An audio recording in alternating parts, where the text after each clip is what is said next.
How you doing? This is Sean from Reef Stabilization Creations, and I wanted to give you guys an update. I've had several issues that arise with this system, and one is that I removed the UV sterilizer, and because it kept coming off the back wall. Now I should have put it in the sump originally, and if I did that, it wouldn't have been moving around. So it moved around. It broke a couple pieces of my corals, just moving around in the tanks, going back and forth because of the wave makers. So I removed it. I don't need it anymore. Another thing I did is I added a biopellet reactor to the zeovit. Now zeovit people will say, oh, why'd you do that? Just increase the stones, increase the dosage. Well, I can't increase the stones. I needed a bigger reactor. I have a heavy bio load in here, so that was another mistake, but I don't plan to get rid of fish. So what I did was I added a biopellet reactor. Now I did that because there's a guy on here from that does videos, Kiwi Reef, and I wrote to him, and he switched to biopellet reactor because it was pretty much a mindless thing, and you just put it in there and find out the right amount, and it gets rid of your phosphates and nitrates. So I figured I'd add that because people convert to zeovit, they leave their stuff on for a while to transition. Right now I'm trying to deal with nutrients. I can't buy a new zeovit reactor.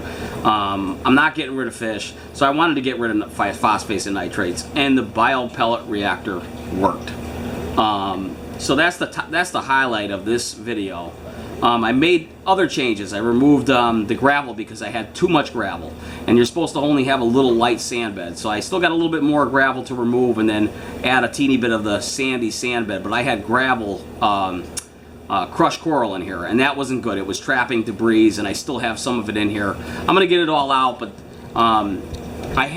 because I removed the gravel and the sand, I had a little bit of an alkalinity swing. So I had some STN happen on some of the acros, but I also did some re-aquascaping. I'm gonna back pan out a little bit so you can see. This is the bottom now. The sand is all in the back. The halide's on now so you can get a decent view. But I don't know if you can notice, but these two pieces, the tricolor and the pearlberry, have polyp extension now, and that's what you want to see. That's what happens when you get low phosphates and nitrates in the water. So now all my pieces look good, and they're starting to grow. There's a few new pieces in here. There's a forest fire Montipora I purchased right there. Beautiful piece. Then there's Joe the coral pieces. I got these for like $15, but they were wild ones. We'll see how they do after a while once they get adjusted. They're like a blue tip color. You can see them right there. I also moved some pieces so I get more flow on them. Now the green slimer is up there, and it's doing very well. I put some of the acans back downstairs into my BioCube because my BioCube is phenomenal for growing softer corals, and it just looks so much better down there anyway. They look great. So I just wanted to show you one thing about the biopellet reactor.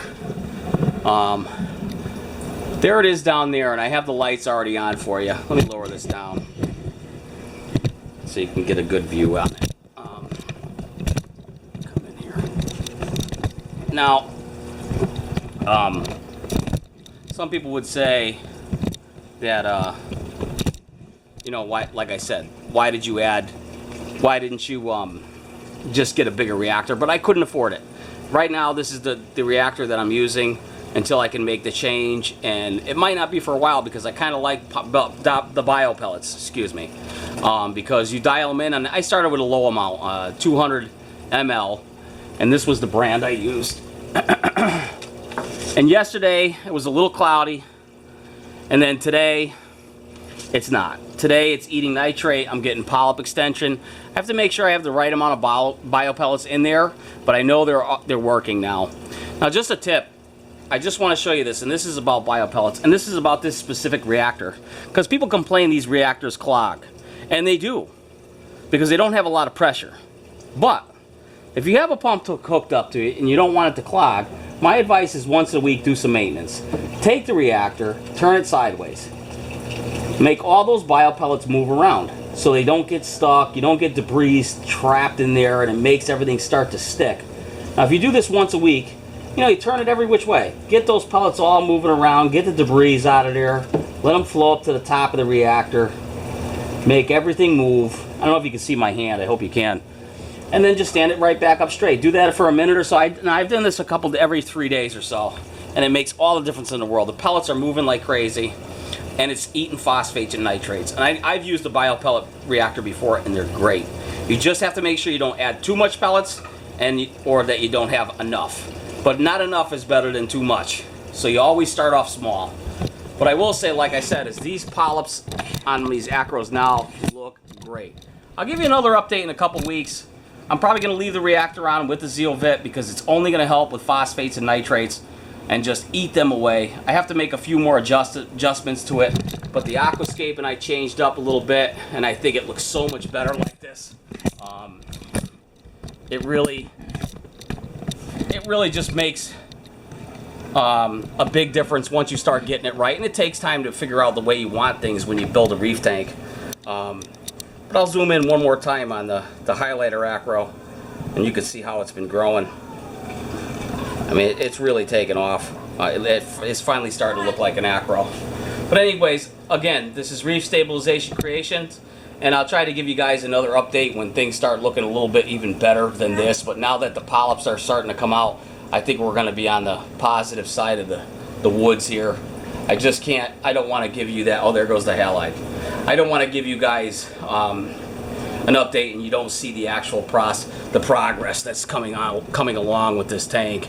Now there's some of the blue you can see with the blue and the purple tips on the tricolor. Now where that broke off, another thing, where this broke off right here, has now have a bunch of polyps on the side and it's growing right over the top.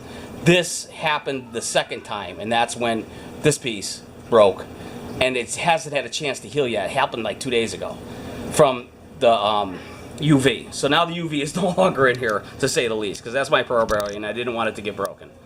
But again, this is Reef Stabilization Creations, and I hope you guys enjoy the videos. Please comment, any advice, anything.